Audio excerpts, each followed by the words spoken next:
Oke, selamat siang.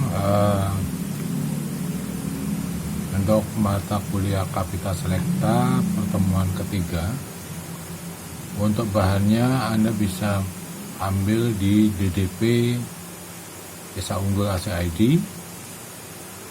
Bahannya ada di situ. Nah, saya akan terangkan saja bahwa pertemuan ketiga ini adalah membahas tentang bagaimana pembuatan jurnal, dengan salah satu contohnya adalah jurnal yang berjudul pemanfaatan enterprise architecture planning untuk perencanaan strategis sistem informasi, di mana di sini disusun oleh Bapak Kridanto Surendro, yaitu bidang kajian sistem informasi dan informatika ITB. Nah, kita bisa lihat di sini bahwa untuk jurnal ini ada abstrak. Di dalam abstrak ini ada introduction-nya ini adalah berkaitan dengan apa latar belakang masalah yang melatar belakangi dari jurnal ini. Kemudian di sini juga ada metode yang dipakainya, yaitu menggunakan enterprise. Rencana implementasi berupa membangun aplikasi, nantinya pembangunan aplikasi, ya. Dan di sini juga ada hasilnya atau resultnya. Oke, kita bisa lihat bahwa pendahuluan ini intinya adalah bagaimana kita menerangkan tentang masalah yang melatar belakangi dari kajian ini, di mana di situ jangan lupa bila Anda mengambil dari jurnal lain atau tulisan yang lain, maka jangan lupa mencantumkan sumber-sumbernya. Kemudian kajian pustaka, yaitu teori-teori yang melatar belakangi tentang enterprise architecture di sini. Ini ada framework-nya, masukkan juga framework yang digunakan menggunakan framework apa. Kemudian di sini pendekatannya digunakan dan kerangka kerjanya bagaimana. Kemudian enterprise architecture planning ini juga menerangkan tentang apa itu enterprise architecture planning. Kemudian juga siklus hidup dari sumber daya, aktivitas, dan jenis datanya. Nah, di sini ada mata rantai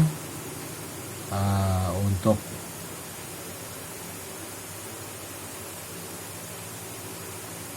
chaining ya di sini. Oke. Kemudian model bisnisnya juga dibahas di sini. Jangan lupa model bisnisnya, kalau ada di sini ada ditampilkan. Kemudian ada diagram-diagram yang akan digunakan, ada diagram apa. Nah, kemudian pembangunan arsitektur teknologinya menggunakan apa nih? Kemudian rencana implementasinya juga dilihat di sini, bahwa rencana implementasinya adalah menggunakan portofolio aplikasi, di mana di sini kita bisa lihat bahwa portofolio aplikasi sistem informasi ini diajukan oleh WART, ya. Dan ini adalah studi kasusnya. Setelah teori, kemudian portofolio aplikasi dan sebagainya, studi kasus yang diangkat itu menggunakan apa? Studi kasus di mana, kemudian pemanfaatannya nanti rencananya ada di mana. Jadi dasar kasus ini adalah satu.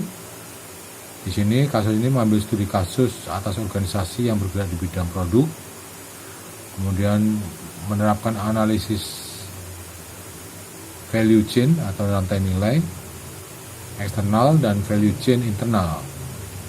Kemudian menggunakan metodologinya business system planning.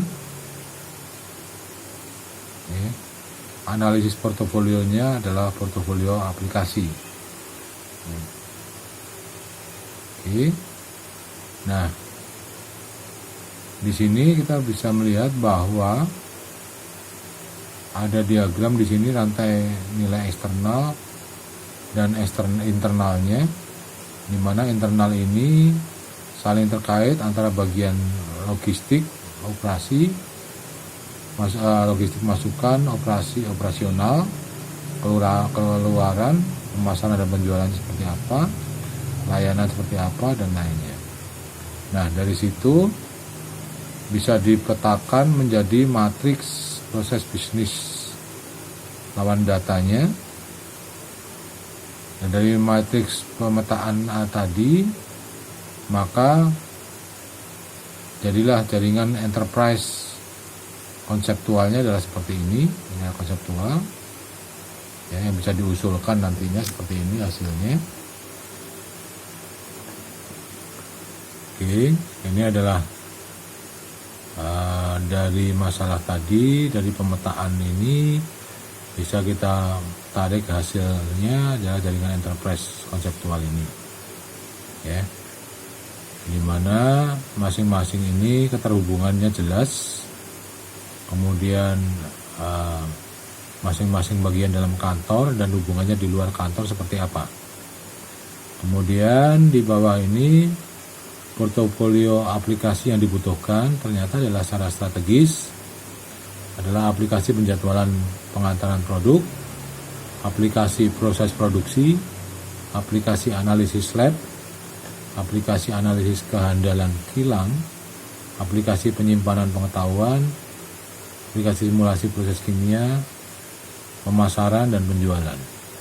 Yang berpotensi tinggi adalah aplikasi informasi dan layanan pelanggan, IPROK, kemudian aplikasi administrasi pengadaan, dan operasional kunci adalah di keuangan, analisis keuangan, akuntansi keuangan, administrasi kepegawaian, dan seterusnya. Dan pendukungnya adalah aplikasi administrasi layanan umum, inventaris aset, TI, dan sebagainya. Nah, oke.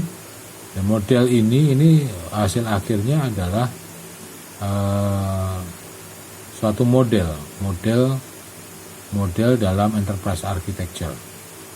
Oke, demikian untuk pertemuan yang ketiga ini. Terima kasih. Assalamualaikum warahmatullahi wabarakatuh.